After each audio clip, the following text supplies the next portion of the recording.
নাগরিকত্বের প্রমাণ দিয়েও হলো না রেহাই। তামিলনাড়ু পুলিশের হাতে আটক বসিরহাটের পরিযায়ী শ্রমিক রাজীব শেখ। দুশ্চিন্তায় দিন কাটছে পরিবারের। মুখ্যমন্ত্রীর হস্তক্ষেপে দাবি পরিযায়ী শ্রমিকের স্ত্রীর।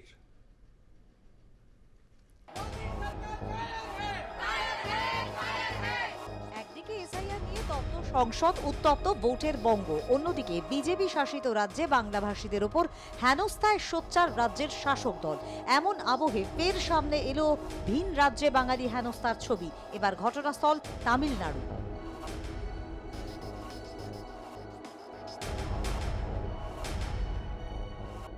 বসিরহাটের হাসনাবাদ থানার টাকি পুরসভার 16 নম্বর ওয়ার্ডের বাসিন্দা রাজীব শেখ। তামিলনাড়ুতে পরিযায়ী শ্রমিকের কাজে গিয়েছিলেন তিনি।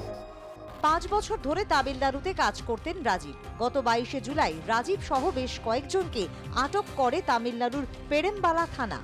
রাজীবের থেকে চাওয়া হয় নাগরিকত্বের প্রমাণ দেওয়ার পরেও 22 দিন আটক তিনি।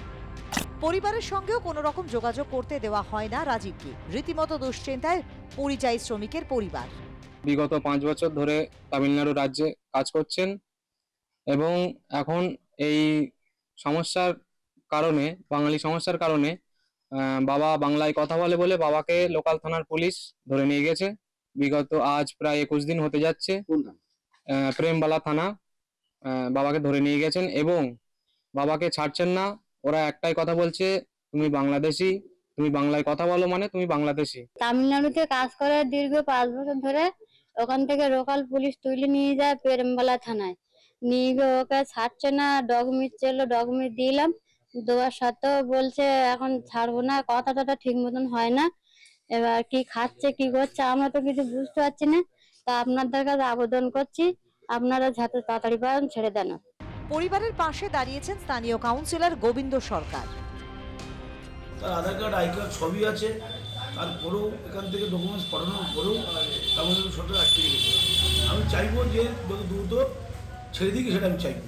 আটকে রেখেছে সেটা বুঝতে পারছি না। আটকে সবই তো ওখানকার আধার কার্ড, আই কার্ড সবই পাঠানো, ডকুমেন্টস যেখানে যা আছে সব পাঠানো হয়েছে। ও বাংলা ভাষা বলেছে বলে তার জন্য আটকে রেখেছে।